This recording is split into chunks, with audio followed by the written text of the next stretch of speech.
जय माता दी दोस्तों, बड़ी ही श्रद्धा और प्रेम पूर्वक श्रवण करते हैं वैभव लक्ष्मी व्रत की कथा। एक नगर में शीला नाम की एक सुशील महिला अपने पति के साथ रहती थी। शीला और उनके पति ईमानदारी से जीते थे। वे किसी की बुराई नहीं करते थे और प्रभु भजन में अच्छी तरह समय व्यतीत करते थे। शहर के लोग उनकी गृहस्थी की सराहना करते थे। शीला की गृहस्थी इसी तरह खुशी खुशी चल रही थी, पर शीला के पति के अगले जन्म के कर्म भोगने के बाकी रह गए थे। ऐसे में वह बुरे लोगों से दोस्ती कर बैठा। वह जल्द से जल्द करोड़पति होने के ख्वाब देखने लगा, इसलिए वह गलत रास्ते पर चला गया। रास्ते पर भटकते भिखारी जैसी उसकी हालत हो गई। शहर में शराब, जुआ, रेस, चरस, गांजा वगैरह बादियां फैली हुई थी।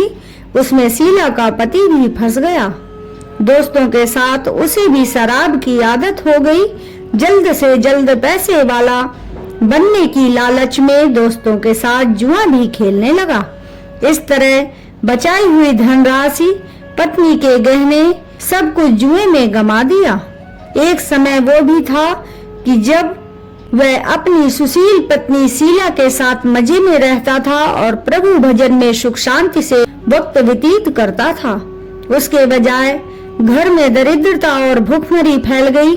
सुख से खाने की बजाय 2 वक्त भोजन के लाले पड़ गए और शीला को पति की गालियां खाने का वक्त आ गया। शीला सुशीला और संस्कारी स्त्री थी। उसको पति के बर्ताव से बहुत दुख हुआ, किंतु वह भगवान पर भरोसा करके बड़ा दिल रख दुख सहने लगी। कहा जाता है कि सुख के पीछे दुख और दुख के पीछे सुख आता ही है, इसलिए दुख के बाद सुख आएगा। ऐसी श्रद्धा के साथ शीला प्रभु भक्ति में लीन रहने लगी। इस तरह शीला असहाय दुख सहते सहते प्रभु भक्ति में वक्त बिताने लगी। अचानक एक दिन दोपहर को उसके द्वार पर किसी ने दस्तक दी। शीला सोच में पड़ गई कि मुझ जैसे गरीब के घर इस वक्त कौन आया होगा। फिर भी द्वार पर आए हुए अतिथि का आदर करना चाहिए। ऐसे आर्य धर्म के संस्कार वाली शीला ने खड़े होकर द्वार खोला। देखा तो सामने एक माजी खड़ी थी। वे बड़ी उम्र की लगती थी, किंतु उनके चेहरे पर अलौकिक तेज निखर रहा था। उनकी आंखों में मानो अमृत बह रहा था। उनका भव्य चेहरा करुणा और प्यार से छलक रहा था। देखते ही शीला के मन में अपार शांति छा गई। वैसे शीला इस माजी को पहचानती नहीं थी, फिर भी उनको देखकर शीला के रोम रोम में आनंद छा गया। शीला माजी को आदर के साथ घर में ले आई।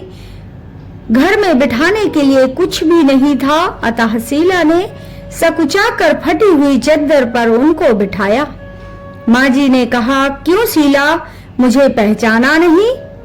शीला ने सकुचाकर कहा, माँ, आपको देखते ही बहुत खुशी हो रही है, बहुत शांति हो रही है। ऐसा लगता है कि मैं बहुत दिनों से जिसे ढूंढ रही थी वे आप ही हैं, पर आपको पहचान नहीं सकती। माजी ने कहा, क्यों, मुझे भूल गई? हर शुक्रवार को लक्ष्मी जी के मंदिर में भजन कीर्तन होते हैं, तब मैं भी तो वहां आती हूँ। वहां हर शुक्रवार को हम मिलते हैं। पति गलत रास्ते पर चला गया, तब से शीला बहुत दुखी हो गई थी और दुख की मारी वह लक्ष्मी जी के मंदिर में भी नहीं जाती थी। बाहर के लोगों के साथ नजर मिलाते ही उसे शर्म लगती थी। उसने याददाश्त पर जोर दिया, पर वह माजी याद नहीं आ रही थी। तब माजी ने कहा, तू लक्ष्मी जी के मंदिर में कितने मधुर भजन गाती थी, काफी दिनों से तू दिखाई नहीं दी, इसीलिए मुझे लगा कि तू क्यों नहीं आती, कहीं बीमार तो नहीं हो गई। ऐसा सोचकर मैं तुझसे मिलने चली आई हूँ। माजी के अति प्रेम भरे शब्दों से शीला का हृदय पिघल गया। उसकी आंख में आंसू आ गए। माजी के सामने वह बिलख बिलख कर रोने लगी।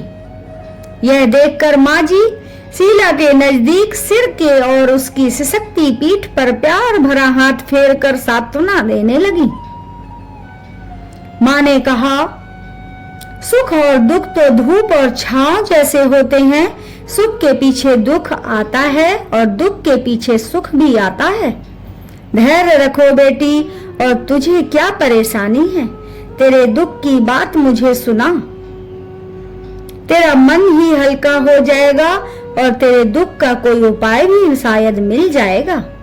माँ जी की बात सुनकर शीला के मन को बड़ी शांति मिली।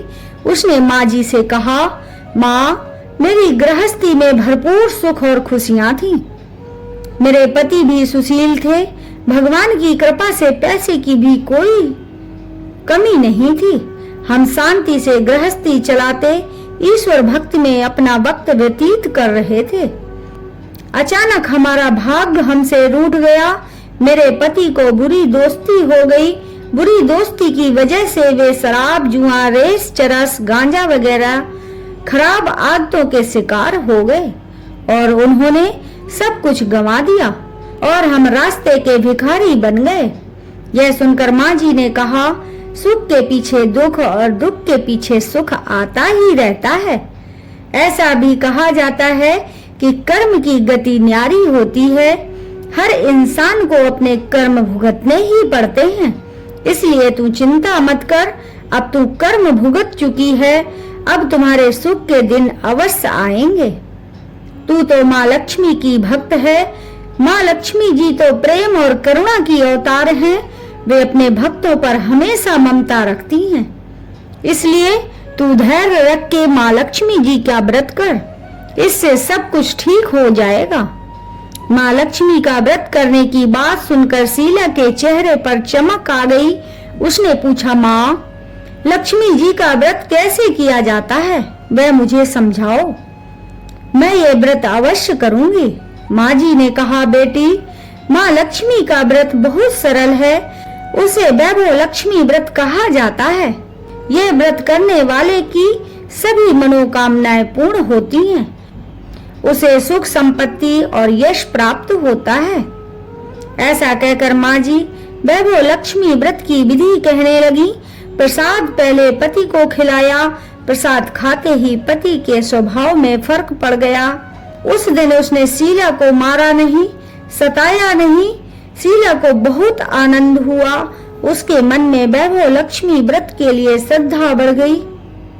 शीला ने पूर्ण श्रद्धा भक्ति से 20 शुक्रवार तक वैभव लक्ष्मी व्रत किया। 21वें शुक्रवार को माँ जी के कहे मुताबिक उद्यापन विधि करके 7 स्त्रियों को वैभव लक्ष्मी व्रत की 7 पुस्तकें उपहार में दी। फिर माता जी के धन लक्ष्मी स्वरूप की छवि को वंदन करके भाव से मन ही मन प्रार्थना करने लगी, हे माँ धन लक्ष्मी, मैंने आपका वैभव लक्ष्मी व्रत करने की मन्नत मानी थी, वह व्रत आज पूर्ण हो गया है। हे माँ, मेरी हर विपत्ति दूर करो, हमारा सबका कल्याण करो। जिसे संतान ना हो उसे संतान देना, सौभाग्यवती स्त्रियों का सौभाग्य अखंड करना, कुमारी लड़कियों को मन भावन पति देना। जो ये चमत्कारी वैभव लक्ष्मी व्रत करे उसकी सब विपत्ति दूर करना, सबको सुखी रखना। हे माँ, आपकी महिमा अपार है। ऐसा बोलकर लक्ष्मी जी के धन लक्ष्मी स्वरूप की छवि को प्रणाम किया। इस तरह शास्त्रीय विधि पूर्वक शीला ने श्रद्धा से व्रत किया और तुरंत ही उसे फल मिला। उसका पति गलत रास्ते पर चला गया था, वह अच्छा आदमी हो गया और कड़ी मेहनत करके व्यवसाय करने लगा। माँ वैभव लक्ष्मी की कृपा से शीला के घर में धन की बाढ़ आ गई। वैभव लक्ष्मी व्रत का प्रभाव देखकर मोहल्ले की दूसरी स्त्रियां भी विधि पूर्वक वैभव लक्ष्मी व्रत करने लगी। बोलिए लक्ष्मी मैया की जय हो।